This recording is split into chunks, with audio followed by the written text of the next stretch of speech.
لا حول ولا قوة إلا بالله العلي العظيم أفوض أمري إلى الله إن الله بصير بالعباد السلام علیکم ورحمۃ اللہ وبرکاتہ۔ اللہ تبارک و تعالیٰ کا شکر ہے کہ کراچی سے میں تاج العلماء مولانا محمد نقی نجفی اللہ مقامہ کا پوتا علی احمد میں آپ کی خدمت میں سورہ مبارک حج کی ابتدائی آیات کے ساتھ حاضر خدمت ہوں۔ سب سے پہلے سورۃ الحج کے روحانی خصوصیات جو تفسیر مجموع البیان، تفسیر برہان اور تفسیر صافی میں لکھے ہوئے ہیں وہ میں اس کو دیتا ہوں۔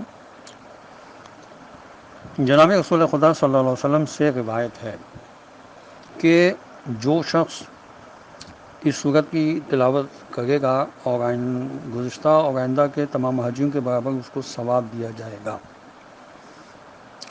جناب امام جعفر صادق علیہ السلام سے روایت ہے کہ جو شخص سورہ حج کو ہر تیسرے دن پڑھتا رہے تو اس سال کے اندر اس کو حج نصیب ہوگا، اور اگر دوران سفر مر جائے تو داخل جنت ہوگا۔ کافی ظالم و ڈاکو اگر کشتی میں سوار ہوں، بس ہرن کی جھلی پر اس سورت کو لکھ کر اس کشتی میں رکھ دیا جائے تو وہ کشتی ان سب کافروں وغیرہ کو لے ڈوبے گی اور ایک بھی نہ بچے گا۔ تفسیر انوار النجف میں اور تفسیر برہان میں لکھا ہے کہ حضرت امام جعفر صادق علیہ السلام سے منقول ہے کہ اگر پانی سے دھو کر ظالم حکمران کی نشست گاہ پر چھڑکاؤ کیا جائے تو اس کا اقتدار بحکم پروردگار عالم جلد ہی زائل ہو جائے گا۔ اب میں سورہ مبارکہ حج کی ابتدائی 10 آیات جو سورہ حج کے پہلے رکوع میں ہیں ان کی تلاوت کا شرف حاصل کر رہا ہوں۔ اعوذ باللہ من الشیطان اللعین الرجیم، بسم اللہ الرحمن الرحیم، یا ایھا الناس اتقوا ربکم ان زلزلۃ الساعۃ شیء عظیم۔ ترجمہ: انسانوں اپنے پالنے والے مالک کی ناراضگی سے بچو، کیونکہ یہ حقیقت ہے کہ قیامت کا زلزلہ بہت بڑی دل ہلا دینے والی چیز ہے۔ تفسیر صافی میں بحوالہ احتجاج تبریزی لکھا ہے کہ جناب رسول خدا صلی اللہ علیہ وسلم نے فرمایا، اے لوگوں، خدا سے ڈرو، اس کی ناراضگی سے بچو، اس کے فرائض کو ادا کرتے رہو اور اس وقت سے ڈرتے رہو جس کے بارے میں خدا نے فرمایا کہ قیامت کے وقت کا زلزلہ ایک بہت ہی بڑی چیز ہے، یعنی خوفناک اور دل ہلا دینے والی چیز ہے۔ تفسیر مجموع البیان میں اس آیت کی شان نزول کے متعلق راویوں سے مروی ہے کہ یہ اور اگلی آیتیں اس وقت اتری جب مسلمان غزوہ بنی مصطلق کے لیے روانہ ہوئے۔ ایک منزل پر جب مسلمان جناب رسول خدا صلی اللہ علیہ وسلم کے پاس جمع ہوئے تو یہ دونوں آیتیں اتریں۔ صحابہ کرام پر اس قدر گریہ طاری ہوا کہ اتنا گریہ کبھی نہیں دیکھا گیا تھا، رات بھر اسی حالت میں گزری۔ حضور کے رسالت مآب صلی اللہ علیہ وسلم نے فرمایا، یہ آیتیں اس دن کے بارے میں اتری ہیں جس دن خدا حضرت آدم علیہ السلام کو حکم دے گا کہ اپنی اولاد کو جہنم کے لیے روانہ کرو۔ ہر 1000 میں سے 999 آدمیوں کو جہنم کی طرف بھیجو اور صرف ایک کو جنت کی طرف۔ یہ سنتے ہی صحابہ کرام بے حد ہوئے۔ پھر حضرت صلی اللہ علیہ وسلم نے فرمایا، تم کو خوشخبری ہو کہ مجھے خدا سے امید ہے کہ تم میں سے 1/4 یعنی اہل جنت ہوں گے۔ یہ سن کے صحابہ نے تکبیر کہی۔ کہ حضور اکرم صلی اللہ علیہ وسلم فرمایا، شاید تم اہل جنت میں سے 1/3 ہو گئے۔ صحابہ نے خوشی سے پھر نعرہ تکبیر بلند کی۔ پھر حضور اکرم صلی اللہ علیہ وسلم فرمایا، مجھے خدا سے امید ہے کہ تم اہل جنت میں سے 2/3 ہو گئے۔ صحابہ نے پھر نعرہ تکبیر خوشی کے عالم میں بلند کر دیا۔ پھر آپ صلی اللہ علیہ وسلم نے فرمایا، اہل جنت کی کل 1,20,000 صفیں ہوں گی، جن میں 80,000 صفیں میری امت کے لیے مخصوص ہوں گی، اور میری امت سے 70,000 آدمی بلا حساب جنت میں جائیں گے۔ یہ تفسیر مجموع البیان، تفسیر نور الثقلین، تفسیر انوار النجف میں لکھا ہوا ہے۔ آیت نمبر 2، یوم ترونہا تذہل کل مرضعۃ عما ارضعت وتضع کل ذات حمل حملہا۔ وَتَرَى النَّاسَ سُكَارَىٰ وَمَا هُم بِسُكَارَىٰ وَلَٰكِنَّ عَذَابَ اللَّهِ شَدِيدٌ۔ ترجمہ: جس دن تم اس کو دیکھو گے تو تمہاری یہ حالت ہو جائے گی کہ ہر دودھ پلانے والی ماں اپنے دودھ پیتے بچے تک کو بھول جائے گی، اور ہر حمل رکھنے والی عورت کا حمل گر جائے گا، اور تم لوگوں کو دیکھو گے کہ ان کے ہوش اڑے ہوئے ہیں نشے کی حالت میں، حالانکہ وہ نشے میں نہیں ہوں گے، مگر اللہ کا عذاب اتنا ہی زیادہ سخت ہوگا کہ جس کی ہیبت سے ان کی یہ گت بن جائے گی۔ تفسیر طبیان میں لکھا ہے کہ مطلب یہ کہ قیامت کے دن نفسا نفسی اور خوف زدہ دہشت کا یہ عالم ہوگا کہ اگر بفرض محال کوئی ماں اپنے بچے کو دودھ پلا رہی ہوتی تو خوف اور نفسا نفسی کی وجہ سے وہ اپنے بچے تک کو بھلا دیتی۔ یہ مثال محاورتاً ارشاد فرمائی گئی ہے، اور تفسیر مجدی میں ایک بڑے اعتراض کا جواب یہ دیا گیا ہے کہ یہ آیت ان لوگوں کا جواب بھی ہے جو یہ کہتے ہیں کہ یہ کیسا خدا ہے جو مظلوموں پر ظلم ہوتے دیکھتا ہے مگر ان پر رحم نہیں کھاتا۔ اس آیت نے بتایا کہ دنیا کی یہ قلیل مدت امتحان لینے کے لیے پیدا کی گئی ہے۔ انصاف کے لیے ایک دن معین ہے جس دن ظالم کو اس کے ہر چھوٹے سے چھوٹے ظلم کی سزا بھگتنی ہوگی اور مظلوم کی دادرسی ہوگی۔ آیت نمبر 3: وَمِنَ النَّاسِ مَن يُجَادِلُ فِي اللَّهِ بِغَيْرِ عِلْمٍ وَيَتَّبِعُ كُلَّ شَيْطَانٍ مَرِیدٍ۔ اور انسانوں میں کوئی ایسا انسان بھی ہوتا ہے کہ جو اللہ کے بارے میں بغیر جانے بوجھے الٹی سیدھی بحث کرتا ہے، اور وہ ہر سرکش شیطان کے پیچھے پیچھے ہولیا کرتا ہے۔ تفسیر نمونہ میں اس آیت کی شان نزول یہ لکھی ہے کہ یہ آیت نضر بن حارث کے بارے میں نازل ہوئی، جو اس بات پر جھگڑا کرتا تھا کہ فرشتے خدا کی بیٹیاں ہیں، اور قرآن پچھلے لوگوں کے قصے کہانیوں کے سوا کچھ نہیں، اور موت کے بعد کوئی زندگی نہیں۔ بعض مفسرین نے کہا کہ یہ تمام کفار، مشرکین، منافقین کے بارے میں اتری۔ آیت نمبر 4: کتب علیہ انہ من تولاہ فانہ یضلہ ویہدیہ الی عذاب السعیر۔ ترجمہ: حالانکہ شیطان کے لیے تو یہ بات بالکل طے ہو چکی ہے، اور اس کی تقدیر میں یہ لکھ دیا گیا ہے کہ جو شخص بھی اس بدماش کا ساتھ دے گا یا اس کو اپنا دوست بنائے گا تو وہ اسے گمراہ کر کے ہی چھوڑے گا، اور اسے جہنم کے راستے پر لگا کر اسے واصل جہنم کر کے چھوڑے گا۔ تفہیم القرآن میں علامہ مودودی صاحب نے لکھا ہے کہ اللہ کے بارے میں جھگڑنے کی خبر دی جا رہی ہے۔ ظاہر ہے کہ وہ جھگڑے اللہ کے وجود کے بارے میں تو نہیں ہو سکتے، کیونکہ ادیان عالم میں اس موضوع پر کوئی اختلاف ہی نہیں ہے۔ یہ جھگڑا تو دینداروں اور بے دینوں کے درمیان ہو سکتا ہے۔ دینداروں کے درمیان جو جھگڑا ہوگا وہ اللہ کے حقوق، فرائض اور اختیارات کے بارے میں ہوگا، خدا کی بھیجی ہوئی کتاب کے بارے میں ہوگا۔ پھر مشرکوں سے جھگڑا اس بات پر ہوگا کہ آیا خدا کے لیے کوئی شریک ہے یا نہیں۔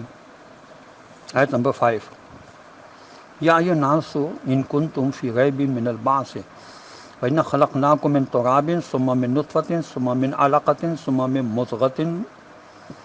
من مضغة مخلقة وغیر مخلقة لنبین لکم ونقرر فی الارحام ما نشاء الی اجل مسمى ثم نخرجکم طفلا ثم لتبلغوا اشدکم۔ ترجمہ: اے لوگوں،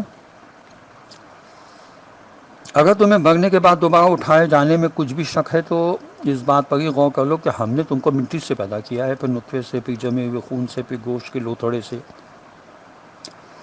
جسے کوئی ایک صورت دے دی گئی ہو، اور ایسے لوتھڑے سے بھی جسے کوئی صورت نہ دی گئی ہو، جو بے شکل ہوتا ہے اور پھر اسے شکل دے دی جاتی ہے۔ یہ سب اس لیے کیا گیا ہے تاکہ تم پر اس حقیقت کو واضح کر دیں کہ موت کے بعد ہم تم کو ایک اور زندگی دیں گے۔ غرض ہم جس نطفے کو چاہتے ہیں ایک خاص مقررہ مدت تک ماؤں کے پیٹ میں ٹھہرایا کرتے ہیں، پھر تمہیں بچے طفل کی صورت میں باہر نکال لاتے ہیں تاکہ تم اپنی بھرپور جوانی اور عقل و تمیز کی منزل کمال تک پہنچ جاؤ۔ آیت نمبر 5 ابھی چل رہی ہے۔ وَمِنْكُم مَّن يُتَوَفَّىٰ وَمِنْكُم مَّن يُرَدُّ إِلَىٰ أَرْذَلِ الْعُمُرِ لِكَيْ لَا يَعْلَمَ مِن بَعْدِ عِلْمٍ شَيْئًا۔ وَتَرَى الْأَرْضَ حَامِدَةً فَإِذَا أَنزَلْنَا عَلَيْهَا الْمَاءَ اهْتَزَّتْ وَرَبَتْ وَأَنبَتَتْ مِنْ كُلِّ زَوْجٍ بَهِيجٍ۔ ترجمہ: اور تم میں سے کسی کو پہلے ہی اٹھا لیا جاتا ہے، اور تم میں سے کوئی انتہائی بدترین عمر کی طرف پھیر دیا جاتا ہے، یہاں تک کہ سب کچھ جاننے بوجھنے کے بعد پھر ایسا ہو جاتا ہے کہ کچھ بھی نہیں جانتا، اور تم دیکھتے ہو کہ زمین سوکھی ہوئی مردہ پڑی ہے، پھر جیسے ہی ہم نے اس پر پانی برسایا تو وہ تر و تازہ ہو کر لہلہا اٹھتی ہے اور پھولنے پھلنے لگتی ہے، اور ایک قسم کی خوشنما خوش منظر نباتات اگانے اور اگنے لگتی ہے۔ آیت کے کچھ نتائج و تعلیمات اس طرح لکھے گئے ہیں کہ تمام انسانوں سے خطاب کیا جا رہا ہے کہ اے لوگوں، تم کو قیامت کے دن دوبارہ زندہ ہونے پر شک و شبہ ہے تو اس دنیا کی زندگی ہی کو دیکھ لو کہ ہم نے تمہیں مٹی سے نطفہ بنایا، پھر تمہیں جمے ہوئے خون کی شکل دی، پھر تمہیں گوشت کا ٹکڑا بنا دیا۔ یہ سب ہم نے اس لیے کیا کہ تم یہ بات خوب اچھی طرح سے سمجھ لو کہ ہم ہر کام کرنے کی طاقت رکھتے ہیں، ہم تمہیں کئی کئی شکلوں میں پیدا کر سکتے ہیں۔ یہ بھی سمجھ لو کہ ہمارا مقصد تمہیں کمال تک پہنچانا ہے، اور یہ بھی سمجھ لو کہ ہم تمہیں پیدا بھی کر سکتے ہیں اور کمال تک پہنچانے پر مکمل قدرت رکھتے ہیں، اور پھر جوانی کے بعد بڑھاپے کی طرف لوٹا بھی سکتے ہیں۔ پانچویں بات یہ سمجھ لو کہ یہ تمہارے بڑھاپے کی کمزوری اس بات کی دلیل ہے کہ تم اس دنیا سے منتقل ہونے کے قریب پہنچ چکے ہو۔ جس طرح پھل جب بالکل پک جاتا ہے تو درخت سے اس کا رشتہ ٹوٹنے کا وقت آ جاتا ہے۔ چھٹی بات یہ سمجھ لو کہ تمہارے اندر یہ عظیم تغیرات خدا کے بے پناہ اختیارات کا منہ بولتا ثبوت ہیں، اور تمہیں مرنے کے بعد دوبارہ زندہ کرنا اللہ کے لیے بہت آسان کام ہے۔ یہ تفسیر نمونہ میں لکھا ہے۔ آیت نمبر 6، ذالک بِأَنَّ اللَّهَ هُوَ الْحَقُّ وَأَنَّهُ يُحْيِي الْمَوْتَى وَأَنَّهُ عَلَى كُلِّ شَيْءٍ قَدِيرٌ۔ ترجمہ: یہ سب کچھ صرف اس لیے ہے کہ تم کو معلوم ہو جائے کہ اللہ ہی سب سے بڑی سچی حقیقت ہے، یا اللہ کی ہر بات بالکل سچی ہے، وہ حقیقتاً وہ مردوں کو زندہ کرتا ہے اور وہ ہر چیز پر قادر ہے۔ تفسیر انوار النظف میں لکھا ہے کہ ذالکہ یعنی بعض تمام بنیان کردہ امور کو مثلا مخلوق کو پیدا کرنے پر تدریج سے یا بلا تدریج، اسی طرح زمین سے قسم قسم کے انگوریاں اگانے پر، بلکہ کائنات کے جملہ تصورات پر پوری قدرت رکھنا اس لیے ہے کہ وہی خدائے برحق اور اسی کا حق ہے اسی کا حق ہے کہ اس کی عبادت کی جائے، اور وہ جس طرح ابتدا ان سب کا خالق ہے، اسی طرح دوبارہ مردوں کو زندہ کرنے پر بھی قادر ہے۔ غرض ہے کہ وہ ہر بات پر قادر ہے، بس یقین کر لو کہ قیامت ضرور آئے گی، اور قبروں میں دفن ہونے والوں کو اللہ ضرور اٹھائے گا، یا وہ جو کسی بھی طرح مر گئے اور دریا میں کسی کو مچھلی نے لقمہ بنا لیا ہو یا کسی کو جلا کر راکھ کر دیا ہو، سب کو دوبارہ اس کی اصلی شکل میں زندہ کر کے میدان حشر میں اس کے اعمال دنیا کا محاسبہ ضرور کرے گا، اور ظالم کو اس کے ظلم کی سزا اور مظلوم کو اس کا حق ضرور دے گا۔ آیت نمبر 7، وَأَنَّ السَّاعَةَ آتِيَةٌ لَا رَيْبَ فِيهَا وَأَنَّ اللَّهَ يَبْعَثُ مَن فِي الْقُبُورِ۔ ترجمہ: اور یہ بھی حقیقت ہے کہ قیامت ضرور آنے والی ہے، اس میں کسی قسم کے شک و شبے کی کوئی گنجائش ہے ہی نہیں، اور اللہ لازمی طور پر ان لوگوں کو اٹھائے گا جو قبروں میں ہیں۔ تفسیر صحافی میں المحاسن میں لکھا ہے کہ حضرت امام جعفر صادق علیہ السلام سے روایت ہے کہ جناب رسول خدا صلی اللہ علیہ وسلم نے فرمایا، جب خدا قیامت میں اپنی مخلوق کو دوبارہ زندہ کرنے کا ارادہ فرمائے گا تو 40 دن مسلسل بارش برسے گی، جس سے لوگوں کے جوڑ مل جائیں گے اور ان پر گوشت اگائے گا۔ تحفۃ العقول میں لکھا ہے، حضرت امام حسن عسکری علیہ السلام سے روایت ہے کہ جناب رسول خدا صلی اللہ علیہ وسلم نے ارشاد فرمایا کہ 2 خصلتیں ایسی ہیں کہ ان سے بلند درجہ کوئی خصلت نہیں ہے۔ نمبر 1 اللہ کو دل سے مان لینا، نمبر 2 اپنے بھائیوں کو فائدہ پہنچانا۔ آیت نمبر 8، وَمِنَ النَّاسِ مَن يُجَادِلُ فِي اللَّهِ بِغَيْرِ عِلْمٍ وَلَا هُدًى وَلَا كِتَابٍ مُنِيرٍ۔ ترجمہ: انسانوں میں ایسا شخص بھی ہوتا ہے بغیر کسی علم و دانش رہنمائی و واقفیت کے، جو کسی انسانی تجربے سے حاصل ہو، اور بغیر کسی روشن کتاب کی، یعنی بغیر اس علم کے جو خدا کی کتاب سے حاصل ہو، اللہ کے بارے میں لڑتا جھگڑتا اور بحث کرتا ہے۔ یہ آیت ابو جہل کے بارے میں نازل ہوئی ہے۔ یہ تفسیر صافی میں بحوالہ تفسیر قم میں لکھا ہے۔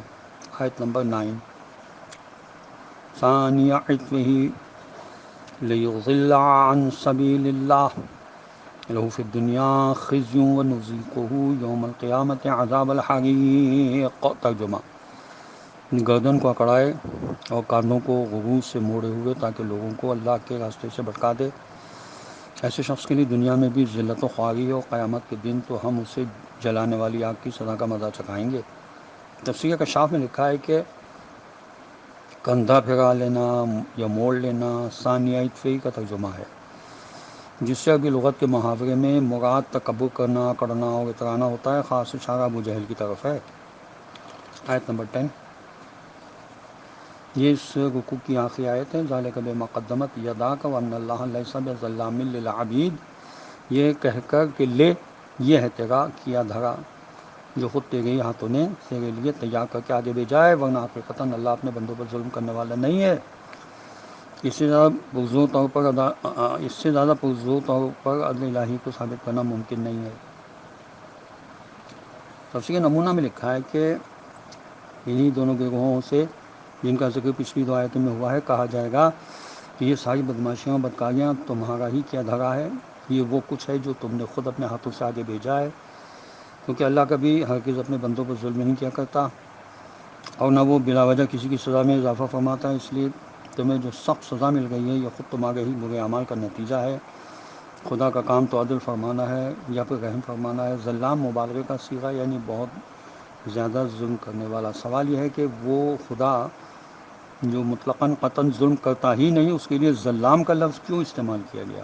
اس کی وجہ یہ ہو سکتی ہے کہ بہت تھوڑا سا ذرے کے برابر ظلم کرنا بھی خدا کی ذات والا صفات کے لیے بالکل ایسا ہی ہے کہ گویا اس نے بہت زیادہ ظلم فرمایا۔ اس طرح ذرہ برابر ظلم کرنے کے فرضی احتمال کو بھی ختم کر دیا اور خدا کے عدل مطلق کو ثابت کر دیا گیا ہے۔ خداوند عالم کی بارگاہ میں دعا ہے کہ پروردگار ہمیں قرآن پڑھنے، سمجھنے اور اس پر عمل کرنے کی توفیق نصیب کرے، اور وارث قرآن حضرت امام زمانہ عجل اللہ تعالی فرجہ شریف کے ظہور میں خدا تعجیل فرما دے، اور ہمیں ان کے اعوان و انصار میں شامل ہونے کی توفیق نصیب ہو۔ والسلام علیکم ورحمۃ اللہ وبرکاتہ، وصلی اللہ علی محمد وعلی آلہ الطیبین الطاہرین المعصومین المظلومین۔